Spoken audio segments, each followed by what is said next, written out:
যখন দুনিয়া সন্দেহ করেছিল তখন এক ভারতীয় বলেছিলেন, তাহলে আমি কিনবো সেই কোম্পানি। তিনি আর কেউ নয়, তিনি আমাদের শ্রদ্ধেয় রতন টাটা।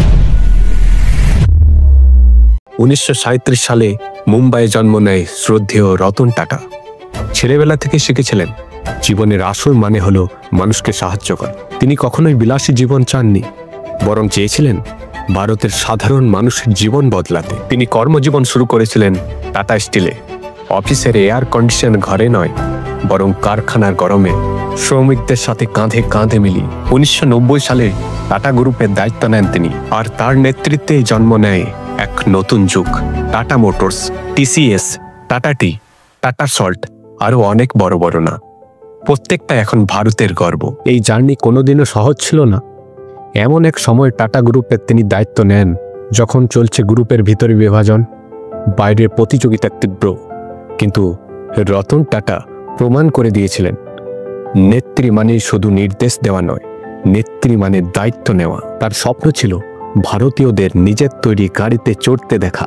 যখন বিদেশের গাড়ি কোম্পানিগুলো ভারতকে কেবল বাজার হিসাবে দেখছিল, তখন রতন টাটা স্বপ্ন দেখিয়েছিল মেড ইন ইন্ডিয়ার স্বপ্ন।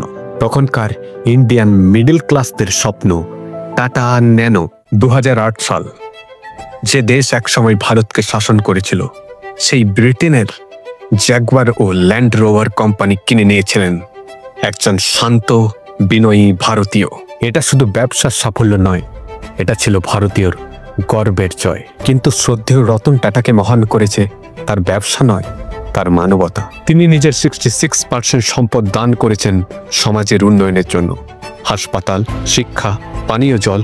দুর্যোগের সময় তিনি প্রমাণ করেছেন ভারতের প্রকৃত শক্তি শুধু টাকার প্রযুক্তি নয়, রতন টাটা আর তাদের মতো কিছু মানুষের হৃদয়। 2012 সালের 28 ডিসেম্বর নিজের জন্মদিনে তিনি টাটা গ্রুপের চেয়ারম্যান পদ থেকে অবসর নেয়। কিন্তু অবসর শব্দটা শুধু খাতায় কলমে, কারণ সত্যি সে কোনোদিনও থামেনি।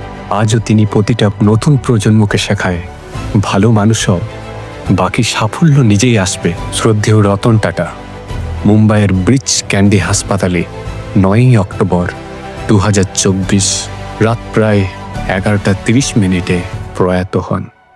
মৃত্যুকালে তার বয়স ছিল 86 বছর।